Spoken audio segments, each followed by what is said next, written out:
How many hours have you wasted debugging a CI pipeline that passed just an hour ago?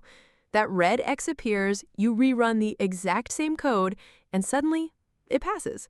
This isn't just annoying, it's a silent killer of productivity. But what if you could build pipelines that are virtually unbreakable?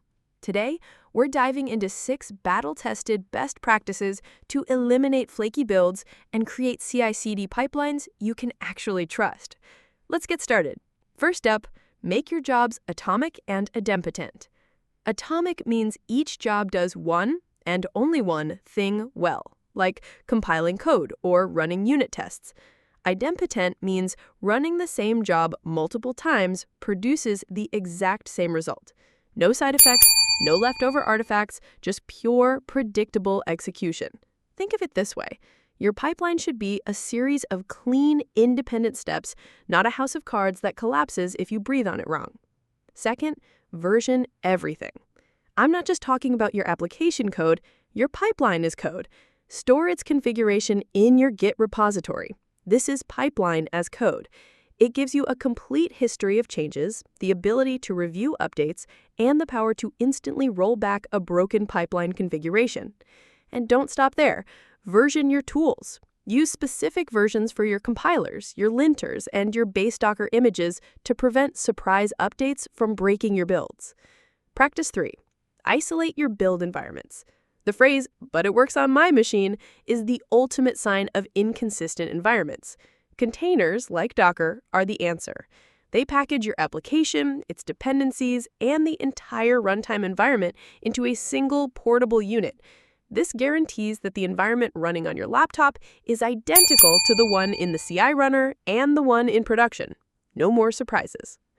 Our fourth practice is a need for speed. Parallelize your jobs. Don't wait for your slow end-to-end tests to finish before you run your lightning-fast unit tests. Modern CI tools make it easy to define stages that run in parallel. Run your code formatting, security scans, and multiple test suites all at the same time. The result? A massive reduction in feedback time. You'll know if you broke something in 2 minutes, not 20. Fifth, design for failure. A great pipeline doesn't just pass, it fails intelligently. The fail-fast principle is key here. Structure your pipeline to run the fastest, cheapest tests first.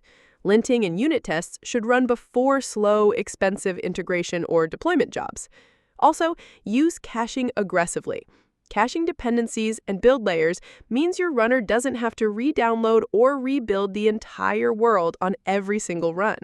This simple step can shave minutes off every pipeline execution, saving you both time and money on compute resources. Finally, practice number 6, secure your pipeline. A fast pipeline is useless if it's vulnerable. Treat your pipeline security as you would your applications. Never, ever commit secrets or credentials directly into your codebase. Use your CI tool's built-in secret management or a dedicated vault. Automate security scanning for your dependencies. Tools can check for known vulnerabilities in the open source packages you use, flagging them before they ever get to production. There you have it. 6 principles for rock-solid CI/CD.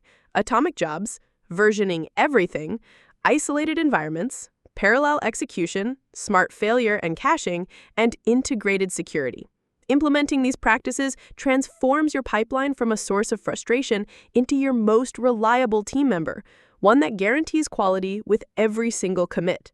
You'll deploy faster, with more confidence, and spend less time debugging flaky tests and more time building amazing features.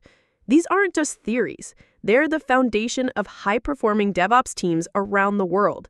Start small. Pick one area and begin hardening your pipeline today. The initial effort pays for itself 100 times over in stability and speed. Your future self will thank you for it. If you found this guide helpful, don't forget to hit the like button and subscribe for more deep dives into DevOps and software engineering best practices. Have a pipeline trick that has saved you countless hours? Share it in the comments below. We'd love to hear from the community. Thanks for watching, and happy building!